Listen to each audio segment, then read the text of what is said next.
Sandra Day O'Connor is an iconic figure in American politics. As the first female Associate Justice of the Supreme Court, she strode the halls of Capitol Hill like a colossus, though always retained a very human touch. Can you tell me how you first met Justice O'Connor? Yes, it's almost like yesterday, and it wasn't yesterday. My husband and I were transferred from New York to Phoenix, Arizona.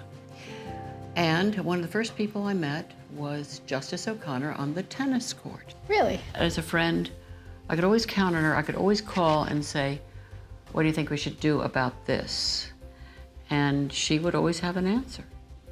She really was there for you when you needed her. Raised on a cattle ranch in Arizona, she became an attorney.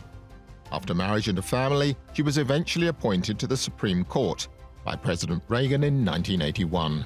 Did you know she was being interviewed for the job? What did you know about Well, that? the most exciting part was whether she would be on the short list and whether she would get an interview. That was sort of the most intriguing, exciting, and everybody figured that if she got an interview, she'd win it hands down. And win it she did.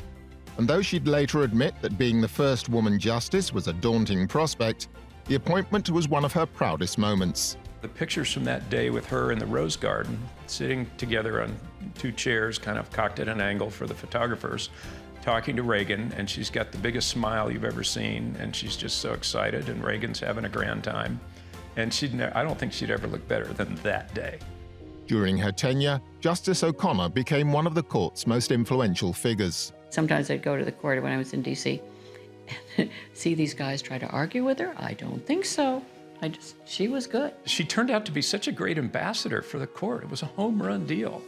And she kind of angered both parties because she was maddeningly moderate and pragmatic, which drove extremists on both sides of the aisle crazy. And she was so clever, so very honest about this, bringing everybody together over meals and things like Republicans and Democrats. It was so wonderful to see. Many of her decisions related to women's issues. She, of course, changed the lives for many women all over the world, to be honest with you. She would go to different countries, I would see that. And the women were as responsible and as happy that she was there at all times. O'Connor stepped down from the Supreme Court in 2006 to tend to her ailing husband, who had Alzheimer's disease. But 17 years later, her legacy lives on. She was a team player. She got all those older men in the court and brought them together, and they worked together through some pretty bad odds. And I wish she was there now. God, I wish she was there now. She would not put up with a whole lot of this stuff. She would have solved it somehow for everyone's benefit. I really feel that. I want her to be remembered for being a centrist on the court. She just knew what America was. She just got it, right?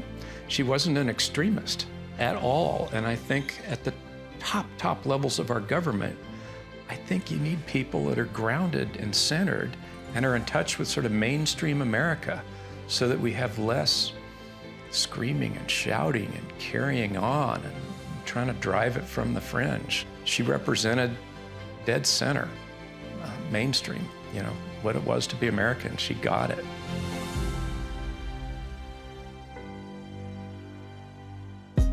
Hey, thanks for watching. If you like this video, check out these other videos from USA Today to stay up to date with all the latest news.